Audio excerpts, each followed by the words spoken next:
qeyd etmişdi. Yadınızda qalıb? Bəli.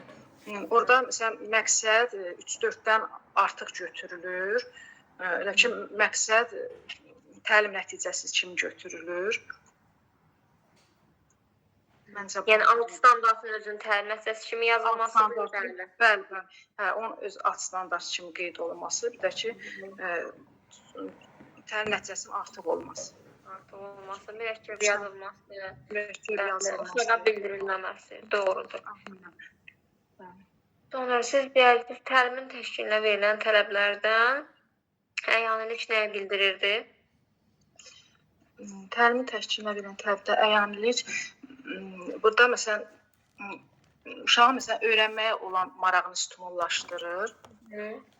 Burada məsələn, əsas öyrənmənin keyfiyyətli olmasıdır. Burada əyanilik resurslardan məsələn düzgün istifadə olunmasıdır. Uşaqlar məsələn gözləri ilə görən zaman bunlar onların diqqətində, yaddaşında çox uzun zaman qalır da.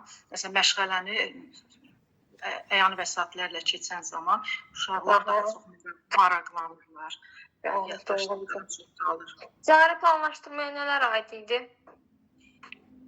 Cari planlaşdırmaya standart, mövzu, məqsəd, inteqrasiya, iş forması, iş üsulları, bir də resurslar daxildir. Aha, doğrudur. Daha sonra inteqrasiyanın hansı növlərindən istifadə edirik? İnteqrasiyanın iki növündən istifadə edirik.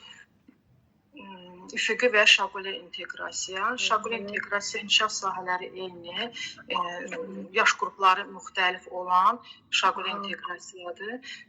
Müxtəlif inkişaf sahəli yaş qrupları eyni olan isə üfüqi inteqrasiyadır. Doğrudur. Daha sonra dövlət standartlarına uyğun olaraq uşaqları məktəb təliminə hazırlamaq.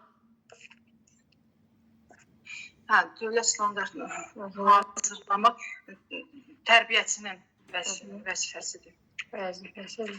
Övladı üçün məktəbə qədər təhsil müəssisəsi seçmək. Valideynin hüququdur. Valideynin hüququdur. İxtisasını artırmaq, sertifikasiyadan keçmək. Təhsil verənin vəzifəsidir. Doğrudur. Çox sağ olun müəllimə, təşəkkür edirəm. Çox sağ olun, mən sizə təşəkkür edirəm. İlahə, müəllimə hər vaxtınız xeyir.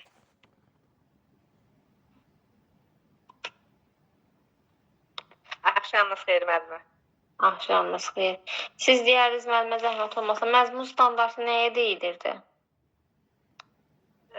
Məzmun standartı məzmun xətti ilə əlaqəli olur. İki hissədən ibarətdir. Əsas standart. Məzmun xətti ayrı anlayışdır, məzmun standartı ayrıca anlayışdır. Məzmun xətti yoxsa məzmun standartı? Məzmun standartı. Hə, məzmun standartı iki hissədən ibarətdir. Əsas standart, alt standart, bilik və fəaliyyətdən ibarətdir. Əsas standart bilik, fəaliyyət isə alt standartdır. Yox. Əsas standart nəyə deyilirdi? Əsas standart yadıma düşsə.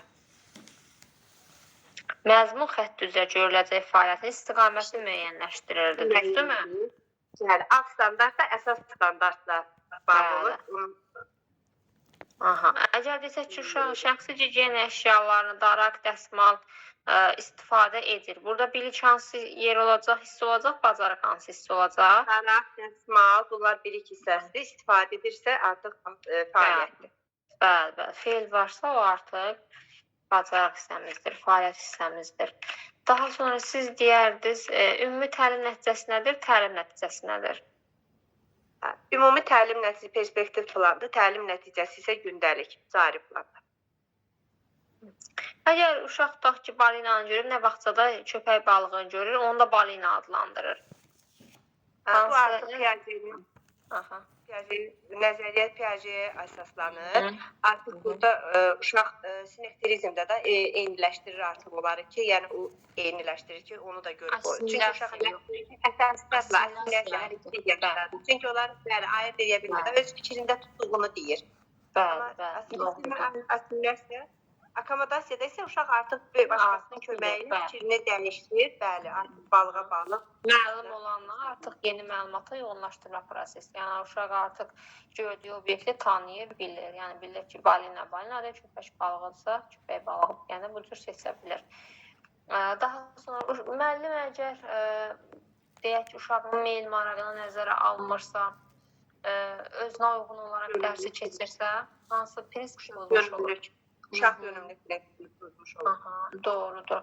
Müəllim əgər uşağın nailiyyətlərini qiymətləndirmirsə, bir tapşırıq verir, qiymətləndirmə aparmırsa, Bu artıq inkişaf yönümlülük.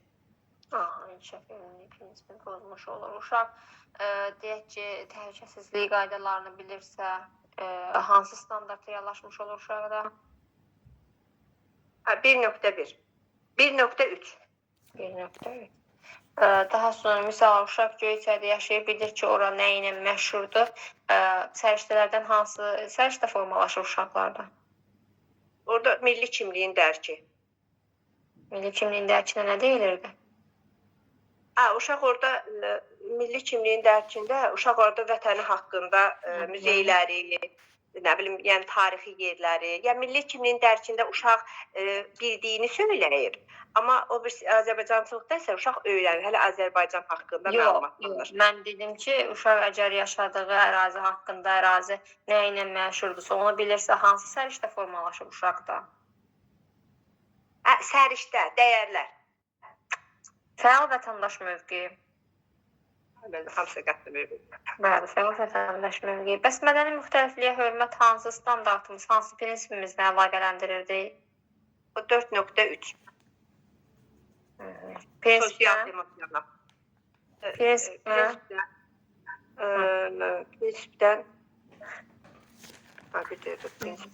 Dünyəvilik prinsipi. Dünyəvilik, bəli. Aha. Sonra digərdə siz rəqəmsal savadlığının informasiya savadlığının fərqi nə idi? Rəqəmsal savadla uşaq adlandırır, amma informasiya savadlığında isə artıq ondan necə istifadə edildiyi, artıq onun qaydalarını, yəni belə başa düşür. Təşdişdə oynatmaya şərait edir. Piagetin hansı mərhələsi ilə əlaqələndirə bilərik? Hissi hərəkə əməldədir, hissi hərəkə əməldədir. 0-2 yaşdadır. Ya uşaq orada manipulyasiya dövrüdür da, uşaq onları ancaq oyuncaqları qırır, sındırır, öyrənir. Öyrənmə dövrü. Bəli, bəs əməkdaşlıq oyunu neçəyə şərait edirdi? Əməkdaşlıq artıq 2, sonra paralel olur, sonra əməkdaşlıq oyun gəlir də, mənim eləmə? Onda gəlir, yəqin ki 5 yaş olar. Yox, 3-4. 3-4. 4-dür, bəli, əməkdaşlıq oyunu 3-4 yaşa şərait edir. Qaydalı oyunlar neçə qrupa bölünürdü, hansıları idi? Qaydalı oyunlar, mütəhərrik oyunlar, didaktik oyunlar. Aha, doğrudur. İxtisasını artırmaq, sertifikasiyadan keçmək? O, təhsil verənin vəzifəsi. Keyfiyyətli qida ilə təmin olunmaq? O, uşaqların hüququ. Doğrudur. Daha sonra istənilən forma metod vasitə ilə dərs keçmək? O, təhsil verənin hüququ. İş formasından özü istifadə edə bilər, dəyişə bilər. Doğrudur. Çox sağ olun müəllimə, təşəkkür edirəm. Çox sağ olun. Ruhiyyə müəllimə, hər vaxtınız xeyir. Salam, axşamınız xeyir.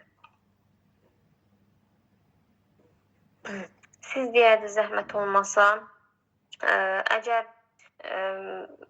valideyn bir ailəsində uşağında bir problemi gəlib müəllimlə bölüşürsə, müəllim də onu digər həmkarları ilə yəni müzakirə edirsə, bu zaman hansı etik davranış qaydası pozulmuş olur? O indi birləşib birinə, insanla şəxsinə nəsə belə bir şeydir. Aha, hüququna, şəxsi şərəfinə hörmət, bəli. Müəllim əgər iradlara, tənqidlərə açıq deyilsə, bir dözümlük nümayiş elətdirmirsə, hansı davranış? Mədəni davranış. Mədəni davranış qaydası, bəli. Müəllim deyir ki, hər zaman ictimai etimadı qorumalıdır. Nəsə bir qayda pozuntusu olsa dərhal onu aradan qaldırmalıdır.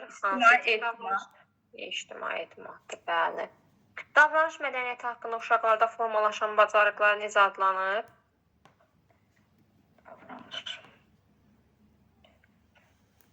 Cümləni bir də təkrarlayın çatmış. Davranış mədəniyyəti haqqında uşaqlarda formalaşan bacarıqlar. Səriştələrdən. Səriştələrdən mədəni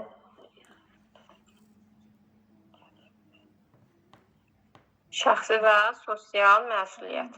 məsuliyyət. Aha. Tənqidi təfəkkür, problem həll etmə, qərar qəbul etmə, müstəqil öyrənmə hansı səriştəyə aiddir? Təfəkkür. Dəyərlər olaraq təfəkkürdür. Bəli. Aha. İnkişaf sahəsi olaraq İnkişaf sahəsi olaraq da idrak inkişafında inkişaf sahəsi. sensor mədəniyyət kim tərəfindən gətirilib elmə? Montessori tərəfindən. Bəli. Neçə yaş əhatə edirdi? Sensor tərbiyə 2-3 yaş əhatə edirdi. Sensor mədəniyyət. Sensor mədəniyyət 5-6 yaşı səhv eləmirəmsə. Yox. 4-5 yaş əhatə edirdi. Bəli, belə desək, uşaqların əşya manipulyativ dövrdür, tək oyun dönəmidir, uşaq bəşdir, yumuşaq materialları toxunaraq kəşf edir. Hansı, belə deyək, sensor bacarığın hansı mərhələsinə aiddir bu? Sensor hissi hərəkəti mərhələsinə. Uşaqlar hiss duyğu orqanları ilə onlar öyrənirlər. Hisslərə mərhələyə aiddir. Sensor bacarıqlardan hansıdır? Ad olaraq necə gedir bu?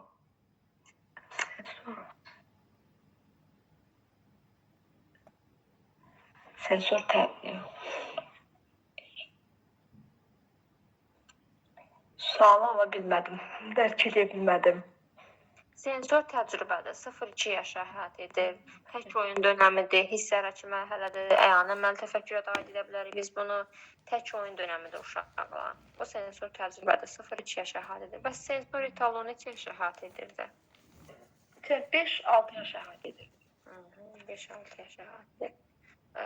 İnklusiv təhsilin hissələri hansılar idi? Neçə hissəyə bölünürdü?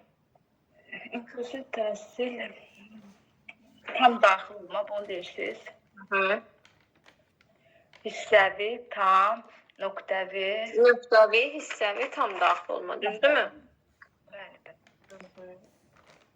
Daha sonra siz deyərdiniz, əyani əməli təfəkkür neçə yaşlı uşaqlarda üstünlük təşkil edir?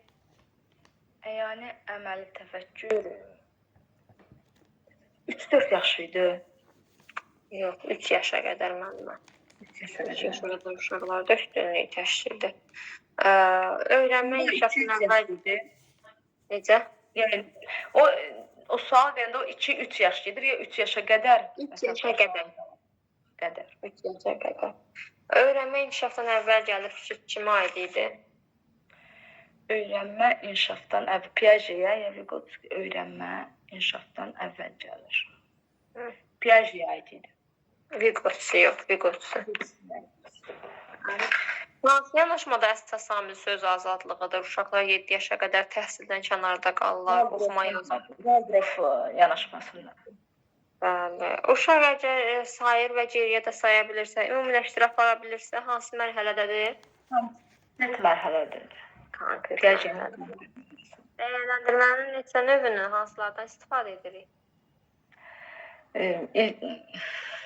İlkin diaqnostik qiymətləndirmə, bir də inkişafa dair yekun. Yox, inkişafın izlənməsi. Sonra yekun hesabatdır, bir də birinci nə oldu? diaqnostik qiymətləndirmə. Sonra da inkişafın izlənməsi də belə formativ İnkişafın qiymətləndirmə. izlənməsi. Aha. Sonra Sonrası iki cür olmur, onu bilmirəm. yox, bir də yekun hesabat.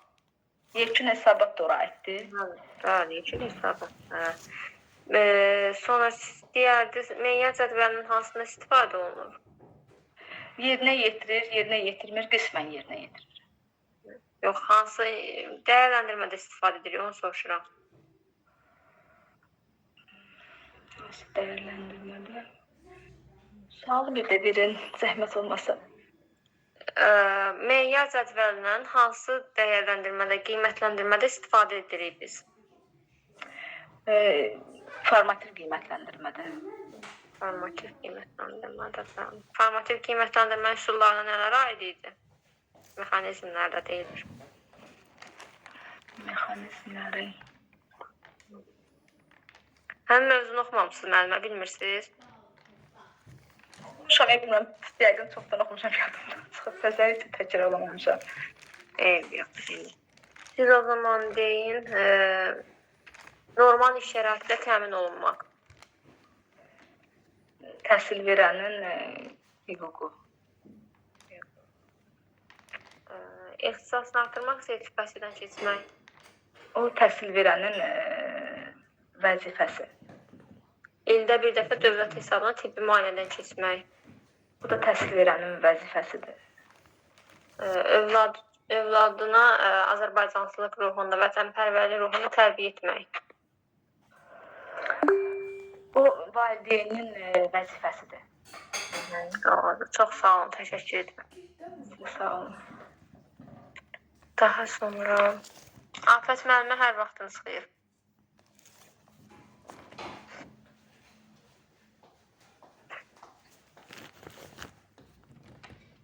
Səs aça bilirsiniz Afət müəllimə?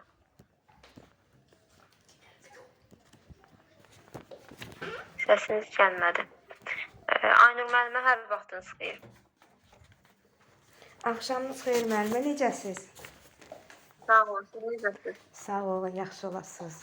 Xoş oldu. Təşəkkürlər. Siz deyəli zəhmət olmasa, yaxın inkişaf zonası dedikdə nə başa düşürük?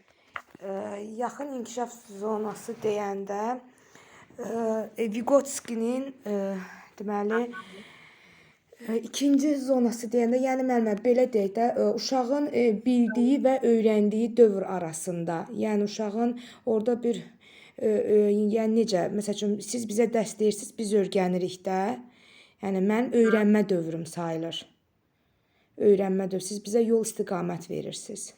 Belə. Yəni uşağın bacardığı ilə bacarmadığı arasında olan qeyri-mümkün zonası arasında öyrənmə zonasıdır. Yaxın inkişaf zonasında zona 1-də biz demişdik ki, uşaq hələ heç nə bacarmır, Ənənəvi sərbəst formada zona. əyləşir.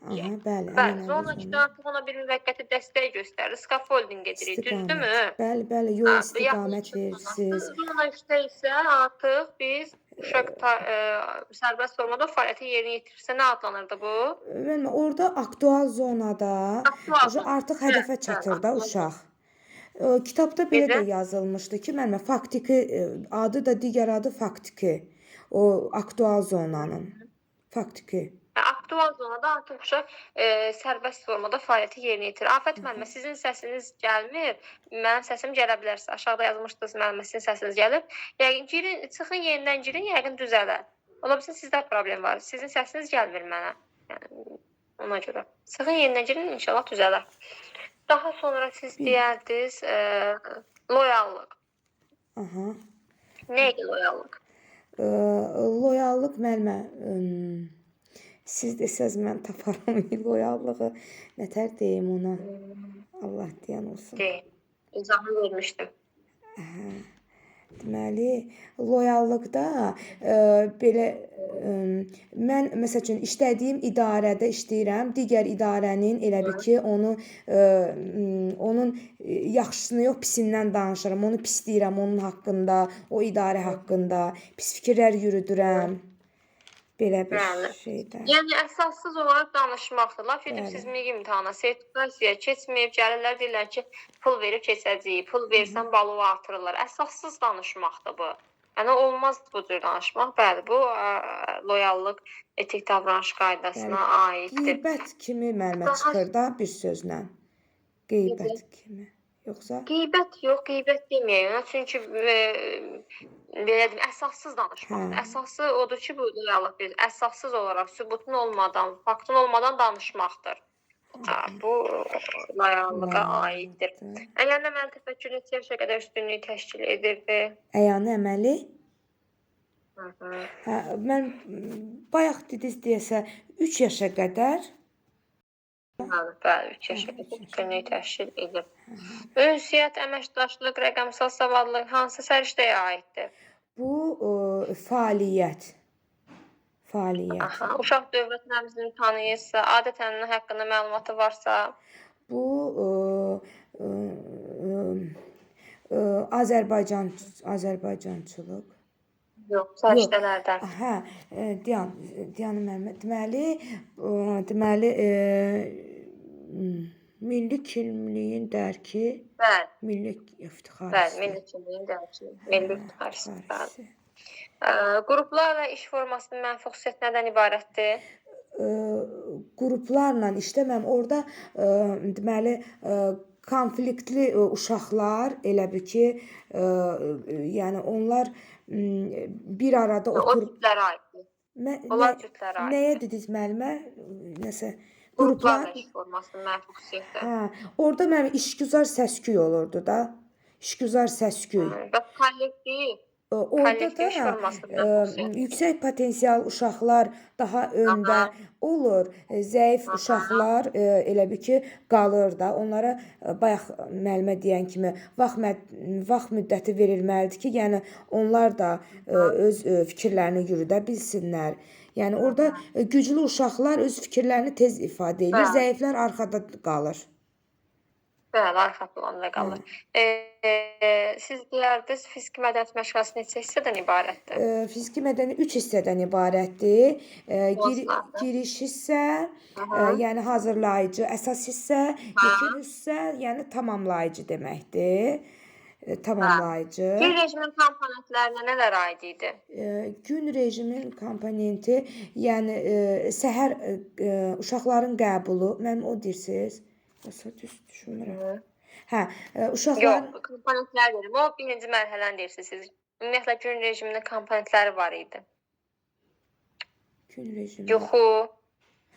Hə, yuxu, onu yaxşı Yuxu, bilmirəm. açıq havada gəzinti, oyun fəaliyyəti, tədris məşğələləri, qida. Bəs hansı komponent erkən yaşlı uşaqlarda oyun səviyyəsi daşıyırdı? 1-3 yaşlı uşaqlarda. Yox, komponenti deyirəm. Hansı komponent? Nə olur onda komponentdə? Başa düşmədim.